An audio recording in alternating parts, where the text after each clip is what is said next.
Okay, let's go ahead and get started. I'll wait for our last panelist to come on in. There we go.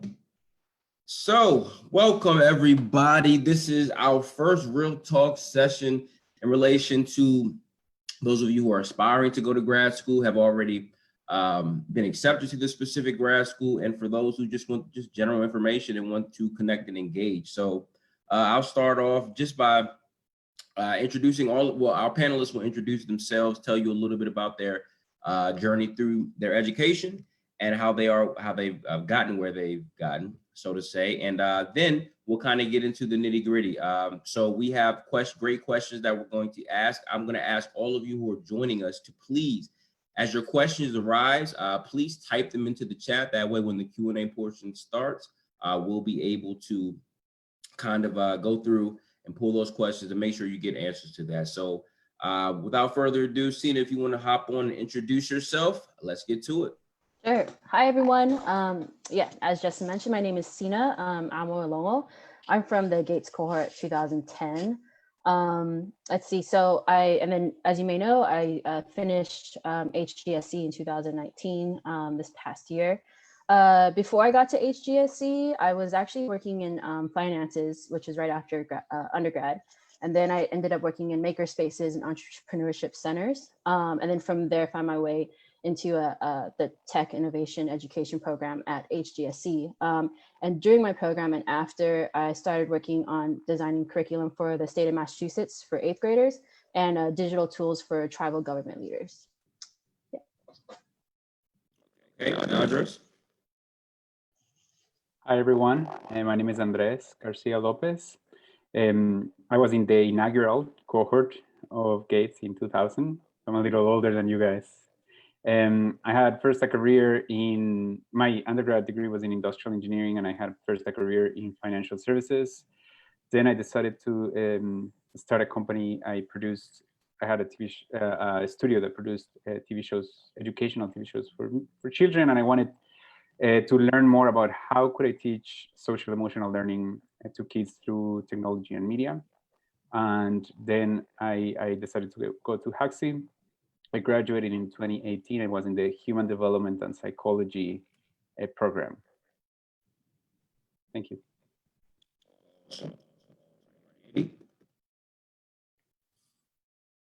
Hi, everyone. I'm Andy Ning. I'm GMS cohort 2011. And I graduated from the TIE program, Technology Innovation Education, in 2018.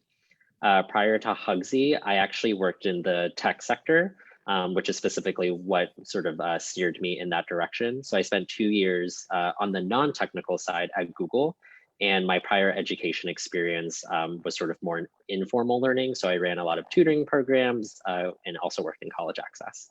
Happy to be here. Awesome. Last but not least. Hey everyone, my name is Ryan Lee, Gates Millennium Scholar, cohort 2012. I went to Hugsy, graduated 2017. I went directly after undergrad. I did my undergrad at Boston College, where I studied computer science and psychology. What motivated me to go to Hugsy was I co-founded a startup focused on innovation, particularly VR in middle school classrooms. We were trying to build history-centered field trips using virtual reality technology, low-cost technologies in the classroom. And I wanted to take that to the next level. So I applied to Hugsy and just Hugsy alone, and had a great time there. Worked with a good number of folks, did some research with a professor who studied or did work in virtual environments for science classrooms. And that allowed me to get some experience in research, and that took me to corporate, where when I graduated, I went to an industrial software company where I worked in industrial software development for K-12 schools, taking industrial software to the classroom. So I'm currently doing something a little different now. I'm working for a nonprofit that supports entrepreneurs in Africa, trying to itch the entrepreneurship bug with venture support, and that's what I do now. Pleasure to be here, guys. Awesome. Thank you all for being here. Without further ado, I'm going to change the view. So I'm going to go to active speaker, and I will start off with you, Ryan.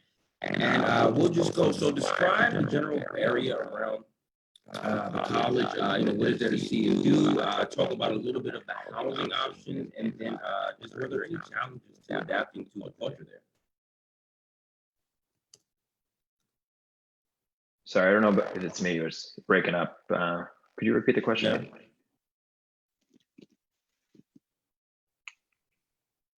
Can you hear me? Oh. Am I clear? Not super clear, but I guess we can understand a little bit. Okay, let me.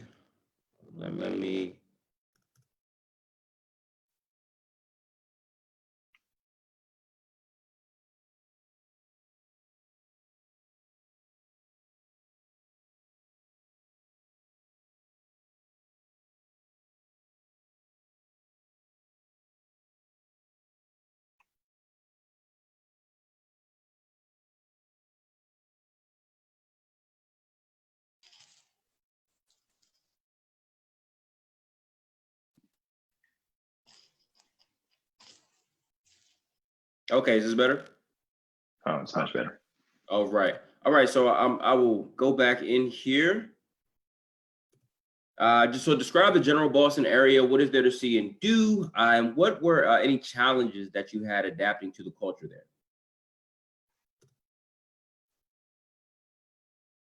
Yeah, I could take that one. Boston is an incredible city. If you haven't been there, it's just a good mix of historical. The American Revolution went through there, and you have the modern, just a lot of tech companies down the street. So it's a nice clash of old meets new, and Harvard is just in the middle of that. It's not in Boston directly; it's in across the river in Cambridge. But yeah, it didn't take too much for me to adjust to it. I guess for me, I had been in town for school for undergrad, and then I went directly to grad school after that. So for me, it was an adjustment. I'd come from Seattle to school, so it was kind of a shock to get used to the cold. That's something that took a while to get used to. But the people, super. I mean, it's a young kind of city. And I think the campus culture kind of embodied the spirit of youth and energy. So Boston as a city is great. When I was in Hugsy, I lived on campus housing, and it was pretty good. I lived in a building called Cronkite, which is about a 10-minute walk from campus. So couldn't have gotten any better than that. So for me, my experience was pretty smooth there. Yeah, actually, I lived in Boston before I went to Hugsy because I was working at a entrepreneurship makerspace center in the city, Fenway. And so I actually really enjoyed it too. I thought Ryan said it perfectly, where old meets new. Boston is really this historic place, but at the same time, you have a tech hub that's kind of growing just like Silicon Valley. And I think what makes there's a huge advantage in Boston in that you can get everywhere and it's easy access through their metro system versus like Silicon Valley, you have to drive all the way out and it's a bit on its own from the city. So the like literal physical access to spaces is really cool. Also, Harvard is literally down the street from MIT. And so you also have MIT, which is in Kendall Square near Harvard Square. And Kendall Square houses like Google and Microsoft and a lot of different cool labs that you can get involved with. So Boston's really cool. I'd also encourage you all, since I got to work in the city, to cross the river. There's kind of a stereotype that Harvard students never leave Cambridge. So it's really a good idea to also get to know what's going on in the city, especially in parts like Roxbury, Jamaica Plains. They hold such a rich history and really great areas to like get more involved with the culture there. Yeah. Awesome, Andreas. Yeah, just a quick tip on housing. When I was at Hugsy, I lived in Cambridge, very close to the university, and it was expensive. And I wish I still work. I after graduating, I took a job at Harvard, so I'm still in the area. But now I have lived in Alston and I have lived in Brighton, and they are very close by, and the transportation is it's pretty good, I think. So there's a bus, 60, very practical information, but if you are in the route of the 66 bus, it's pretty frequent. I think it's pretty decent. And your rent is going to be a lot cheaper if you live in Alston, I think. Just that quick tip. Okay, awesome. So I'm going to move to the next question. And if there's any questions specifically to that first question, just go ahead and drop them in the chat and we'll get to them closer to the end. But Andy, I'm going to start it off with you. So I want you to talk about your application process. Were there any parts that you were sure to put emphasis on? Just kind of talk about from beginning to end, how you started and then from your time being enrolled and becoming a student there at Harvard. Yeah, absolutely. So I thought that the application process for Hugsy was very similar to what I experienced with other schools. So for context, I specifically knew I wanted to only look at ed tech programs, and there's only so many in the country.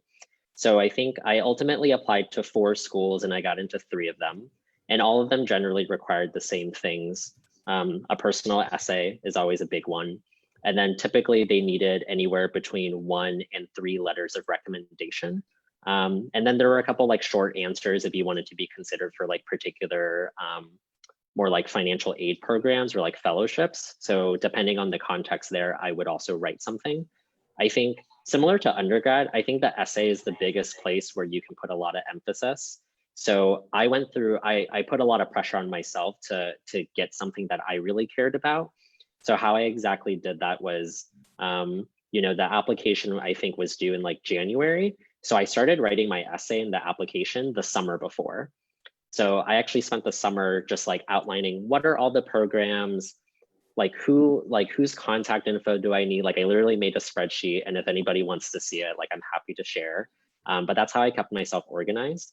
And for the essay, I mostly just drafted a couple of responses, and I just tried to piece together like what exactly do I want to talk about? And I think it's a fine balance of you want to emphasize why you're interested in that particular program. But in my personal opinion, I think it's also important to lay out what do you hope to do as a result of coming to this program? Because they also want to select students who will really maximize the experience. And they're not just looking for people to just like, just like sort of talk about a professor that they care about. And my advice for the essay is to also just share that with as many people as possible. And it doesn't matter if they went to the program or not. I had my mentors read it. I had my partner read it. I even had my coworkers read it. Like just more feedback will just make you a better writer. And I think since you already need letters of recommendation, it's also really important that those folks who write those letters also have a view of your personal essay, because then they can make connections, and it sort of will make you a more sort of holistic candidate. And when they're reading your application, they'll get to see like the biggest picture of you. Awesome. Great. Okay, Ryan.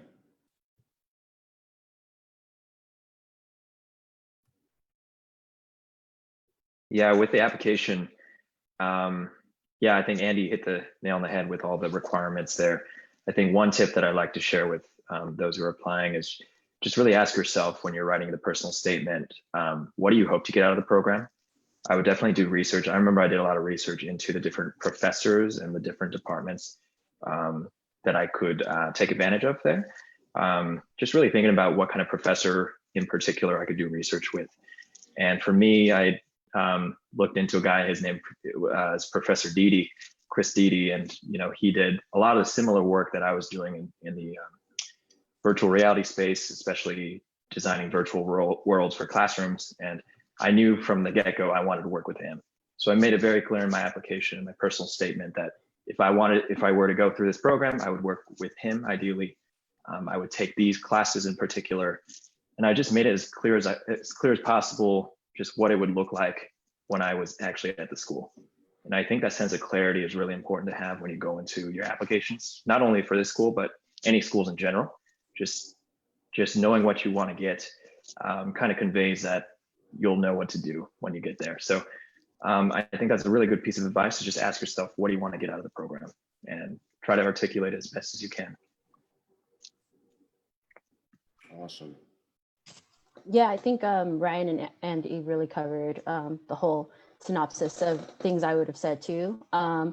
I will add that on the note of like writing your personal statement and your statement of purpose, it was really similar across the board. I think the only difference was like the length of those statements. So being able to have different versions of different lengths and having people that you really trust to actually give you that feedback. I was fortunate to have a few friends that were already in graduate school that gave me what they called hidden curriculum on what you should include in your essays and how you should say it. And so part of that hidden curriculum Ryan touched on was, I couldn't emphasize more, is actually doing your research on the faculty at every school. So I literally had faculty at each school I was applying to, and then I made sure that I emphasized what I was bringing to the table, what I could gain from that experience at the table, and then what I was going to do once I was done eating at Hugsy's table. So yeah, to kind of put it like that. If you do that, I think you'll be really set and good. Awesome, awesome, awesome, guys. That is great advice. And Andres, I'm going to start this next question off with you. So if you could, question got away from me, just talk about your specific track within the program and why you chose it, and what did you hope to, kind of get into after the completion of the program? Yeah, so my background before was, I had background in technology, and I had managed and business, and what I didn't have background was in psychology and human development, and I was very interested in social emotional learning. So that's why I chose the human development and psychology program. The program was flexible enough that even though I took a lot of classes in psychology, human development, I also took electives, for example, in educational media or informal learning. So the program at Hugsy is flexible enough that I also took a class on organizational behavior at the business school. So the program is flexible enough that allows you to really mix your interest. So I think that's the summary why I chose it. Okay. Awesome. Okay, Sina. I didn't mention I was an ethnic studies major actually from undergrad, and I went into technology innovation education program. And so what that program is basically putting you on the track for anything like edtech related. We had different tracks even within TIE. I'm not sure if Ryan and Andy, you experienced this, but there's things like there's a media track if you wanted to work with like children in education and media. There's also like the more analytical track if you want to do more research and coding. And so that was already something in the back of my mind that I always wanted to get involved in, just purely out of interest. And so when I got to Hugsy, and just like what I said in my statement was, I cared really deeply about communities of color and their histories and stories, and demystifying the world of tech and that access to them. And so kind of being able to like marry the two is what I feel really passionate about. So I felt like, ed tech programs, there's not many in the country, but HGSC gave me that like flexibility and really the tools to be able to do that. So that's why I decided to focus on that in my program. Mm-hmm. Awesome, awesome, awesome. Then Andy, if you could close us out on this question. Yeah, absolutely. Totally, like 1000% co-sign what has been shared. And one quick thought before I forget, going back to the other question about just preparation, I forgot to mention that when I was applying to Hugsy, I actually reached out to Ryan and was like, hey, can you talk to me for like 30 minutes about your experience? And that helped me in my process. So just an acknowledgement, like people on the line, y'all should reach out to us and other people. But and a testimony to that. Oh, sorry. I had actually reached out to a GMS alum who was in the program before, who spoke to me for 30 minutes. So yeah, it's a cycle, domino effect. Amazing. But yeah, I think with this specific question, Sina, what you shared really resonates with me, because I think there's a lot of flexibility despite the requirements. And I feel like because it's such a short program, people are really like willing to help you out. Like just if you say, I'm really interested in this and maybe I don't want to commit like full coursework time, could I just learn a little bit more about this? That's one way to sort of fit everything in. One fact about Hugsy is that the cost of tuition is not dependent on the number of credits that you take. So your tuition will always be what it is, but you can take more than the requirement. So I actually did that because I thought I'm here to learn, so I might as well take advantage. So I took classes across the Harvard sort of system, did a couple of things at MIT, And my coursework was actually more focused on the identity spectrum because I came in already from a tech background and I was more interested in sort of like race, power, pedagogy. So I ended up taking those classes on top of my technical requirements. So I got to have it all really. Awesome, awesome, awesome, awesome.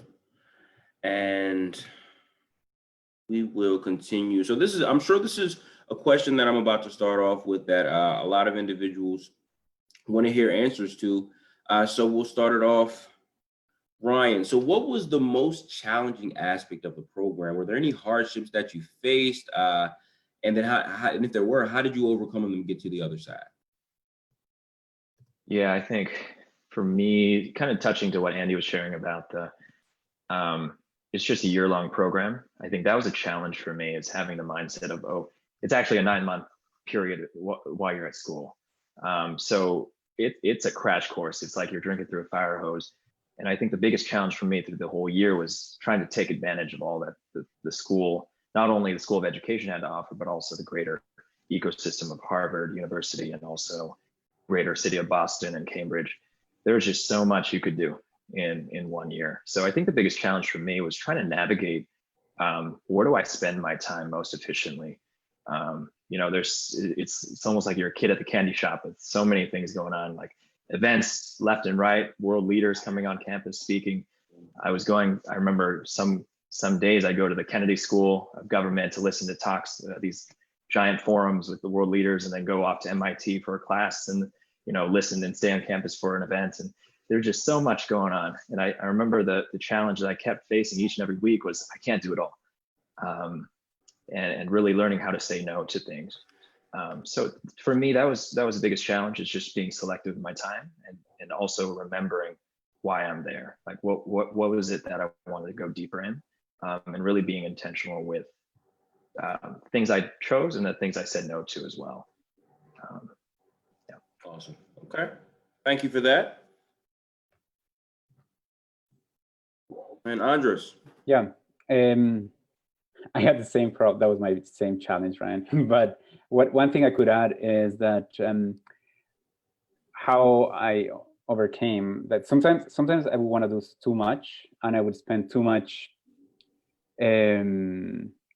studying or doing academic work or doing things that were very interesting, but I lost balance a little bit. And how I managed that is sometimes I did things that were, I intentionally did things that were non-academic, like play soccer. Huxley has like a soccer club, so that was really fun. I got to meet people that were not part of my program that way, and also just hang out and do like go to parties or dinners with my friends, so that I could I had to relax a little bit. But sometimes you get lost, and there's so many opportunities to learn that you can lose track of just like taking a break and having fun a little bit. Okay, Andy. Yes, this is real. That feeling of wanting to do everything. I feel like every Gates scholar can definitely, like, you know, has experienced this. It's weird because, like, you know, I graduated about 2 years ago, and just because we're all locked up inside, like, I recently have just been going back through pictures and like looking at other moments in life. And when I look back at my year at Hugsy, it was like wild. Like, it was so hectic. Like, I'm like, I don't know how I fit all of that stuff in. And it wasn't even just academic stuff. It was really like that social aspect that was just mentioned. Like, I feel like I was very lucky to find community as soon as I got to Hugsy. And I felt like, well, the coursework, of course, is really interesting, but I feel like just the relationships are also really key. So spending that time too, and that obviously that also, there's a cost to that too, which I'm sure we'll talk about. But I think like trying your best to just like set some boundaries is like really key if possible. In my specific circumstance, I didn't answer the first question, but I was not a fan of living in Cambridge or Boston. Like, I will never live there. And we can talk about that another time. So I was constantly trying to leave, actually. Like, wow. I was trying to come back to New York. My partner was in Philadelphia, so I was actually constantly bopping in and out, and that made it really hard. So I think something I didn't fully like come to terms with were like my life circumstances. Like I thought that I could fit all of these things in and all this travel, but just being in grad school is exhausting.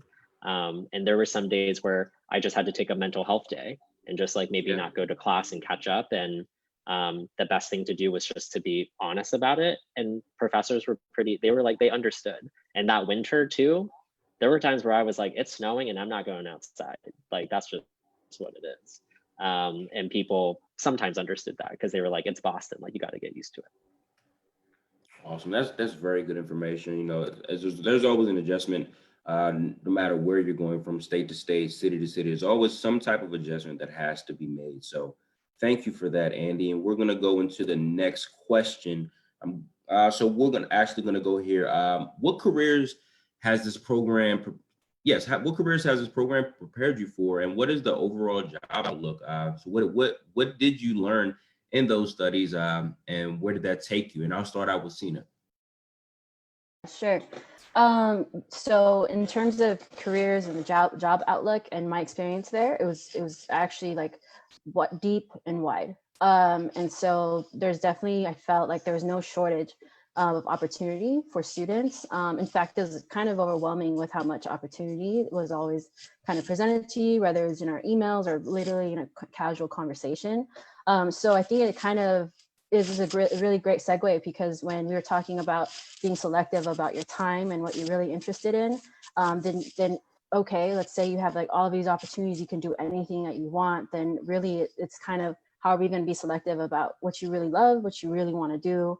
And so I think that's like goes hand in hand with the career and job opportunities. And so I will speak that, so the HDSC has a career and development office that's solely dedicated, and arguably they say they're the most important office on campus to your career. And so they put together events, they have fairs every semester.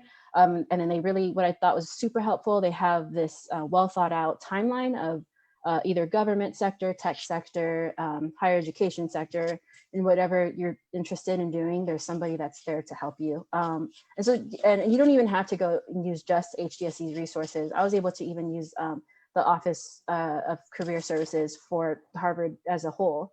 So yeah, you definitely have a lot of opportunity there to find something for anything. And there's also, again, I mentioned MIT and the other tech hubs nearby. So definitely don't be afraid to reach out, ask for information interviews, get to know people that are doing things that you want to do, and, you know, kind of gauge it from there. Awesome. Okay, thank you, Ryan. Yeah, with regards to careers, I think it really depends on what you're looking for. And I think Hugsy is such a unique place in that it's a place where a lot of people come, you know, if you know what you're doing, you're going to go and leave with what you want, or you go there and you pivot and change what you want. So a lot of my classmates in the technology program, they were former teachers, administrators, they worked in nonprofit, they worked in tech and corporate. I had worked in startups, and you know, you kind of, it's a hodgepodge of different kind of people.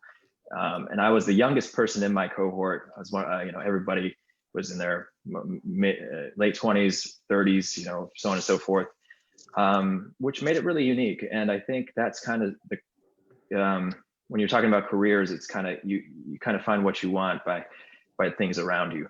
And I had gotten my job after Hugsy, actually through a recruiter who came on campus. He wasn't really recruiting, he was kind of looking at our campus, and he did an informational discussion with a group, and I happened to be there, and he said, "Hey, would you like to check out our office?" And I said, "Hey, why not?" So a couple of students went out to visit the campus, and it turned out to get a job from him. He was recruiting for it was a tech company, and they were focused on academics, taking the industrial software to schools. And I had never heard of this company before until they came to school.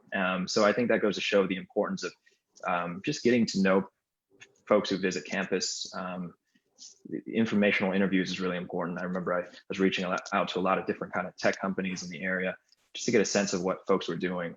But I think, long story short, I think there's a lot of opportunity if you go find it, and that's something that is great when you're on campus with so many things going on. So, yeah. Okay, thank you for that, Ryan. And then Andy, if you could share with us. Yeah. Again, co-sign everything that's been shared. It was interesting because in my specific cohort of TIE, a majority of my classmates were sort of formal educators. So they worked in a school, some of them were principals. And the reason why they came to grad school was because they wanted to pivot out of public education and go more into sort of the ed tech world. I was sort of the opposite, where I already came from a corporate background, but I didn't necessarily want to pivot into the classroom. So for me, when I was looking at my job opportunities, I just said, well, it's not like I'm going to find something that matches like 100%. And this program is very niche. So I literally applied for anything and everything in grad school. Like I looked at ed tech things, but I also like developed a huge like passion and skill set in design generally. So I also looked at different firms in that sense. And now I technically am like a management consultant at a design firm. But it's interesting because I do feel like I still deploy like my degree and my learnings, but like my job title might not indicate that. So that's also something to look out for, is like, how can you sort of extrapolate the skills or the approach that you're developing in grad school and bring it maybe to a different place. And sometimes you can provide more value that way. Awesome. Okay, Andres. Yeah, just very quickly, another career option is entrepreneurship, and Ryan talked about entrepreneurship a little bit, but while I was at Huxley, I started a company, and Harvard offers through the iLab options. They have a program called VIP, and you should look into it. They provide mentorship and resources, and that's another thing that you might consider when you are at school, like starting your own thing. It's a great place to meet people, possible co-founders, and also mentors to help you with that. That's all. Awesome. And we'll keep this going with you as we move into the next question. What can students do, whether it be their last year of undergrad, or they've completed undergrad, they maybe took a gap year and now they're trying to go back to school? What can they do to prepare for the program? You know, who can they talk? Is there anybody specific that they can talk to? Obviously you guys, but you know, what are the things that they should be working towards? Well, I think Ryan and Andy mentioned it very, very well. Talking with alumni, it's very helpful to first doing a little bit of research on, is this program really for me, for what I'm hoping to do, for what I'm for my goals for after going to grad school. I was doing research on the schools on what I was hoping to, what type of schools would match best the goals that I was trying to achieve, which was for me what schools had a focus of social emotional learning, but also could offer me classes that had to do with media and educational media, and just a few schools offer that mix. So, and the short answer is looking into really the programs that were a good fit for what I was hoping to do. I already had a career developing educational TV shows, and I was still doing that. I kept doing that, and that was a good fit for also for the program that I was looking for. Yeah, that's what I could say. Awesome. Okay. Thank you, Andres. Ryan?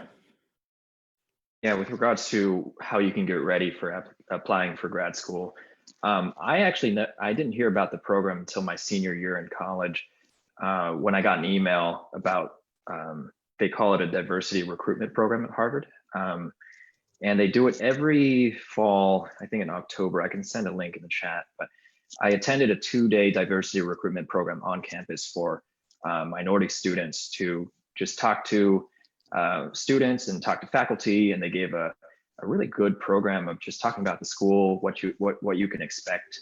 I don't know if they'll do it virtually, but it was an in-person event that was really, really cool. And I remember leaving the 2 days feeling like, wow, this is the school I want to go to. It was really good to talk to students, try to get a sense of what they were doing in the program. And the more and more I talked to the students, the more I talked to faculty at that 2-day event, it really gave me a sense of, wow, this is where I want to go next after undergrad. So I definitely recommend you check that out. I'll put it in the link. I'll put it in the chat below. But definitely try to visit the school. Definitely try to reach out to alumni. Try to get yourself more familiar with what the program could look like, because I think the more you talk to people, the more you get a sense of what you're going to be doing next. Awesome. That's great advice. And last but not least, Sina. Yeah, I mean, to keep it simple, my motto is to do what you love and love what you do. And so if what you've already done, maybe you did not love, that was kind of my case, then kind of really sitting with yourself that whatever experience you're coming in with, you're able to kind of see it as like a storyboard. So for me, kind of like seeing myself as like a director of a film, I took all of my experiences that I was bringing into when I finally identified HGSC's TIE program into something I wanted to do, and kind of pieced all of those things together in order to really draw the connections of how each of those experiences taught me lessons to bring me closer towards what I love. And so I think if you just kind of follow that approach and use it in your preparation, you can't go wrong. Yeah. Awesome. And I will start the next question off with you, Andy. And it comes to it, we kind of backtracking a little bit as to what we kind of focused on with that one. But I want to talk about campus life for a little bit. And in this conversation, talk about diversity, the diversity of the program, support systems, activities, and programs that allows you to, kind of, I guess, make that 9 months a lot more bearable, make it more, I guess, easier for you to deal with. So let's talk about that for a second. Yeah, absolutely. I feel like Hugsy has a really robust sort of like on-campus presence. There's always a meeting or some sort of event happening. So there's always something to do. I would say coming into the start of my year, I really tried to optimize sort of the orientation period. And it's kind of awkward, right? Like you're new, you're trying to get a sense of the place, you're trying to introduce yourself to people. I personally knew that I would find comfort not just in the broader Hugsy orientation, but specifically the students of color orientation, because I knew that I would find my community there, and I was lucky that I did. So I would definitely encourage people to attend that. And then I think just like getting involved like very quickly, like it's 9 months. So not that you have to have like a leadership role, but I would just like go to like initial club meetings and just like see what things were happening. And it's interesting because it is a 9-month program. So oftentimes, the club experience that or the on-campus experience that you'll have is very unique to your year. There's not necessarily a lot of carryover. But some things that I got involved with, I was on the planning committee for the annual Alumni of Color Conference, which is just like amazing. And if you are a couple years out from applying, you should actually try to attend, because it's a good way to get a sense of campus and your possible community there. I also got involved with just like student affairs. So the director of diversity and inclusion, her name is Tracy Jones. She is a godsend. Like I'm still in touch with her today because she's like just like was a great mentor and advisor to me. And I was also part of a unique program called the Equity and Inclusion Fellowship Program. So it's something that you actually had to apply for. And I also loved that because that was like my out of classroom community and family. Awesome. Okay. Andreas. Hi, yeah. So something that I did off campus, or like other activities that I did at Hugsy. There's so many options that it was hard to choose, but my balance was the soccer team also, which was really fun, and I made some really good friends there. We won the championship meeting, beating MIT in the final, so that was really fun. I also I was very interested in this thing about social emotional learning and media, and Hugsy has this lab called Cross Media Lab, led by Professor Robert Selman. And I spent a lot of time there. I worked as a research assistant there, and I made some really good friends there who had very similar interests to me. So I really enjoyed doing that. And then I also spent a lot of time in attending events that had to do with entrepreneurship at the iLab or across Harvard, also at MIT. So there are options for everybody. Depending on your interest, I'm sure you should be able to find something. Awesome. Okay, Sina. Yeah, again, there's so much to do, and something interesting at HGSC is they have the Education Innovation Lab, and it actually just opened up the year I went there. So it was fall 2018, but then it became into official classroom use spring 2019.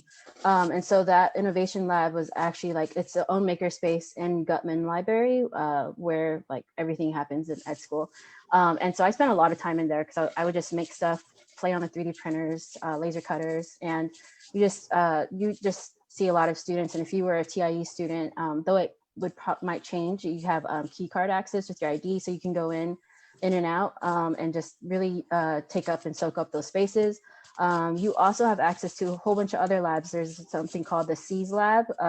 So where all the science and engineering labs happen, which is on like another part of campus near the yard.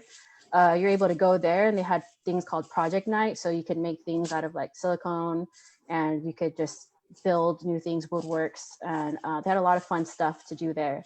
I also got a little bit involved with the iLab, Andreas mentioned. So that place was cool too, because I'll be honest, they had free food and snacks.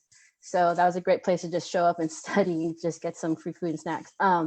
And they have also a Native American office on campus. So that was like my own little home on campus too. So I was able to go there, learn about different opportunities, what other scholars were doing. And also they funded me to go to New York City and actually go to a tech event myself. So there's like different research grants you want to take advantage of that could be available on campus too. So you can travel and go to conferences and whatnot. And then finally, I also did some instructing with computational concepts with go-go boards. So I was able to get involved with that through professors. So you never know too, like if you just have a conversation or coffee date and with somebody and just talk to them about what they're involved in, it could lead to something else. Yeah. Awesome, awesome, awesome. So we have 2 questions left, which will probably take us to about 10 till, and then we'll go into Q&A, guys. So get those questions in. I see some of the questions are being answered in the chat, but continuously put those questions in so we can kind of talk about them as they come up. So next question, I'm going to start out with Ryan. Kind of describe the alum network after you graduated, and how do you all stay connected and engage with your classmates? Yeah, great question.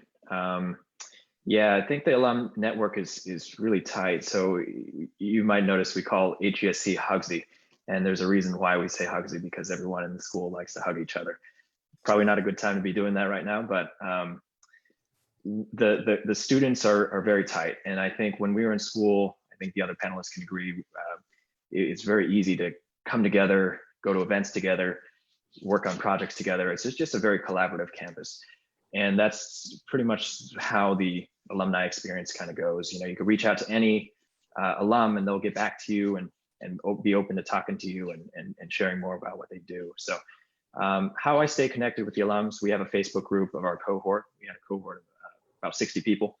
And we stay in touch. We post articles and where we are. I think we did a reunion a couple months ago, and it's tight. And I think that's a great thing about the campus, is it kind of fosters a sense of unity in the program you're in. So yeah, that's how I stay connected. It's when you graduate, you choose to stay and keep in touch, or you don't. I think some people kind of choose where they want to stay connected, but we have a Facebook group, we have group chats on GroupMe, and we stay connected. So it's pretty good network. Awesome. Andres? Yeah, I would say that I keep in touch with a lot of people informally, and friends that I met while I was going through the program. We have group chats like Ryan. I have had a few Zoom calls during this time with people that are across the country somewhere, or sometimes in different countries. So we developed a good community, same as Ryan, sometimes through the Facebook group. I actually, besides my startup, I also work at Harvard, and the job that I found at Harvard, I was not looking for a job, and a friend from my program posted a job in the group for my program, and that's how I found it. And we support each other, we share information that other people might find interesting.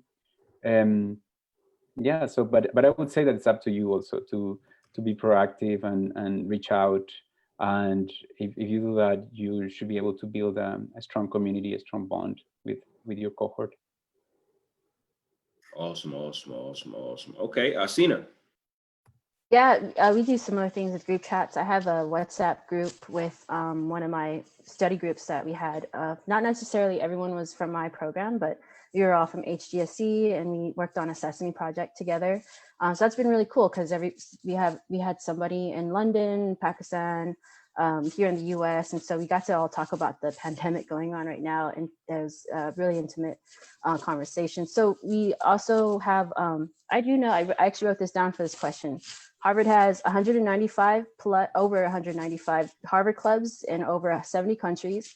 And they also have what's called shared interest groups across different things like culture, ethnicity, entertainment, and professional interests. So there's always like a lot of opportunity to stay connected and in touch with each other. So yeah, there's no shortage of that when it comes to keeping in touch. Awesome, awesome. Thank you, guys. And I'm going to go into the last scripted question, I should say. I want to ask you guys 2 questions. And Sina, I'll start with you. I just want to know, describe your experience at Hugsy with in one word, along with what was your favorite place that you frequented during your tenure there? Ooh, dedication. Favorite place would be Saloniki's. I went there a lot. They had good deals on drinks and food. Awesome, awesome. Okay, Andy. Yeah, can you repeat the first part? It's a describe the first part, in one word. Describe your experience there in one word. Describe it in one word, and then what was the favorite place that you frequented? So the word would be worthwhile. It was definitely good use of time. Favorite place, that's hard. Oh my gosh. I would say Queen's Head Pub is on campus. And like, I just ended up there like most nights with all my friends. Yeah, people are nodding because they're like, yeah, same. Awesome, awesome, awesome, awesome. Okay, Andres. And for me, it was hard to think of one word. And I guess impactful. The year had a pretty strong impact on me and what I'm doing now, where to take my life after being there. And then one place that I really liked is the bike path along the Charles River. I really enjoy going there and just walking or just riding my bike there. Awesome, awesome, awesome. And then last but not least, Ryan. Yeah, one word. That's hard. I'd probably say serendipity. Just so many great things just happen to happen on campus. And I got my last 2 jobs through connections through the school. So serendipity. Favorite place, I think also Felipe's. It's just a really nice Mexican place to get food. And we usually hang out after classes there, get drinks. So that place has a lot of memories. Awesome, awesome. So awesome, guys. Thank you for that input and insight. And I want to go into some of the questions, and I'm going to direct this first one to Sina, by our previous conversation. Talk about your internship while you were there and how you balance everything. Yeah, okay. I did a internship in my spring semester. I didn't do one in the fall. And then I learned my lesson in the fall because I was taking some classes for grades, but with the TIE program, you could actually do pass, no pass. And so like, you know what, I'm just here to really learn and enjoy myself while I'm learning. So I did all my classes pass, no pass. So I wasn't stressing about a grade, but it ended up being good anyway. So by doing that and combining my internship as course credit, I was kind of able to take all of my classes and do an internship that was giving me course credit. And I was able to land my internship because I knew somebody that knew the director. And so just, again, like it's kind of that serendipity Ryan mentions. You kind of never know what conversation can lead to. And so that's how I got involved with digital tools with tribal leaders. And so, yeah, that was really enjoyable. I also worked too, so I was able to use some of those funds to pay for my cost of living outside of what Gates already offered. And so I worked at luckily in the same building that I did my internship in, and that's where I worked and got paid for like creating Massachusetts 8th grade curriculum. And so, yeah, I was able to balance all of those things, and it really worked out in that way. Awesome, awesome. Anyone else want to chime in on that one? I can say something. I had my program, Human Development and Psychology, didn't have an internship requirement, but I wanted to learn more about a specific subject, about this thing about learning social emotional skills through media. And I did that in the spring. I took a class with Professor Selman in the fall, and I really liked the material. I really liked him. I learned about his lab, and I wanted to learn more. And in the spring, so I took the class in the fall, and I wanted to learn more in the spring. And he was very flexible, so I was able to manage my class schedule with the hours that I worked as a research assistant in his lab, and he made it easy. So if there are professors in the fall that you start, or even before you come to school, that you really are interested in their work, I think you could email them, express your interest, build a relationship, and look for opportunities to work with them. Awesome, awesome, awesome. Okay, another question came through. Did you guys apply for any additional scholarships or other sources of funding outside of GMS funding?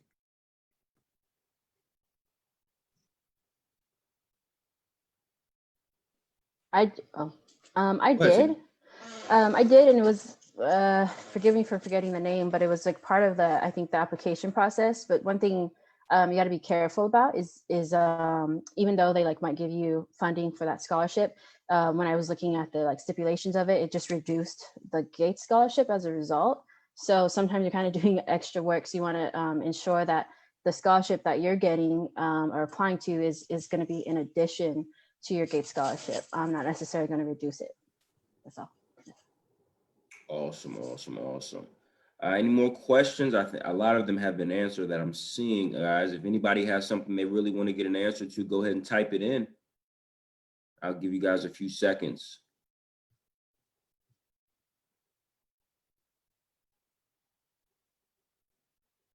Okay. So what advice would you give an incoming student that you wish you knew?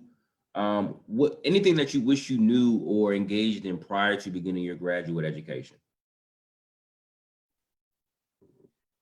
I think one for me, I went straight after undergrad.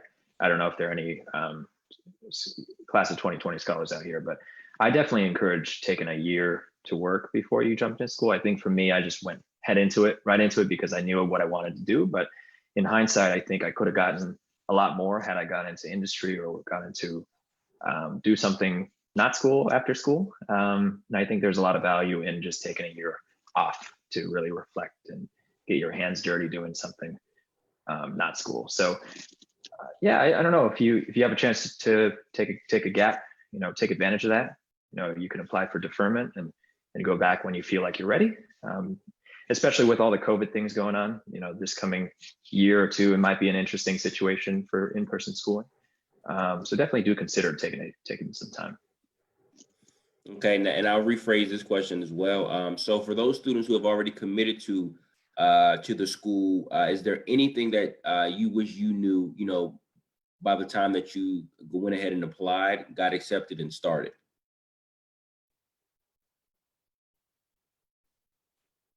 Anyone can answer. I have one quick thought. Something that I noticed about people that found jobs right after they graduated, they started the process very early. They networked, they attended a lot of events, they did informational interviews, and don't start too late. And the program is only 1 year. And if there's an industry or certain companies that you're interested in, try to start conversations early, and if possible, maybe do an internship with one of those companies in the spring. Awesome, Yeah, awesome, I would awesome, man. I would totally Okay, go ahead. echo I would totally echo that sentiment. I essentially, surprise, I made a spreadsheet as soon as I got to campus, and it was like documenting all the jobs I was going to apply to.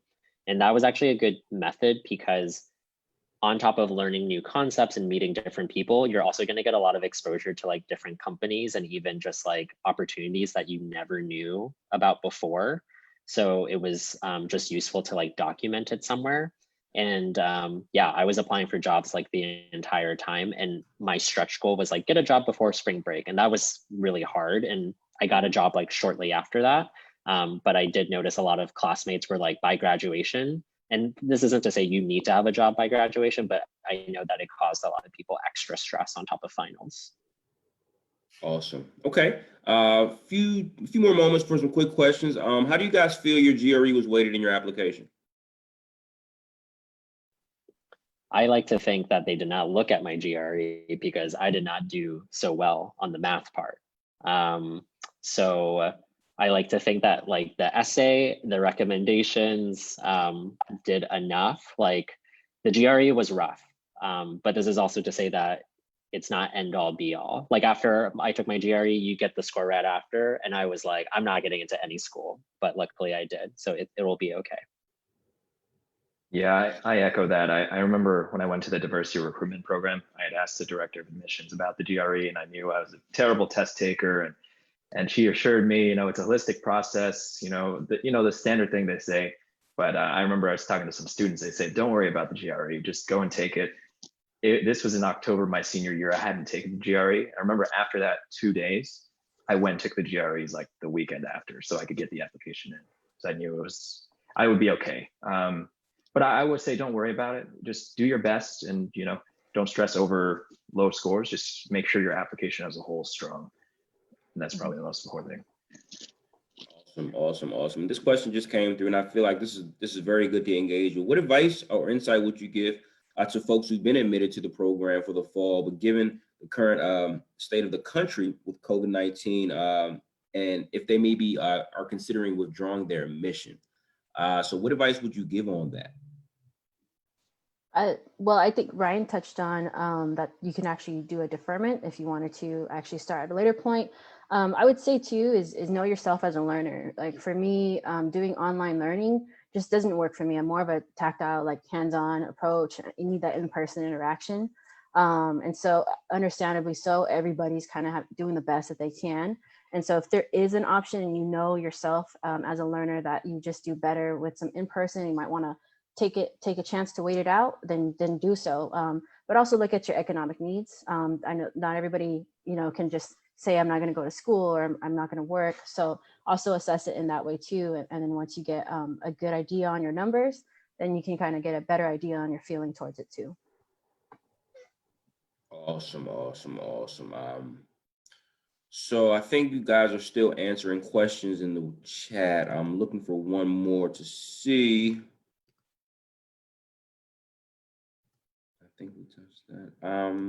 So I think I want to be respectful of everyone's time. So I definitely want to take the time to thank our panelists for this event, so to say. And guys, just to let you know, we'll be trying to do these on a bi-weekly basis. So if you guys want to email me, I'll put my information in here. If there's a school that you would love to see and we can get scholars to come and talk about it, just let me know and we can continue this as long as it takes, guys. So I want to thank our panelists once again, and thank you all for tuning in. And guys, please stay safe, keep your family safe, and do everything that you can, to stay in the best spirits during this current time. So thank you guys and have a great weekend. Thanks, everyone. Thank you. Bye. Thanks, Thank you. everyone. Take care. Bye.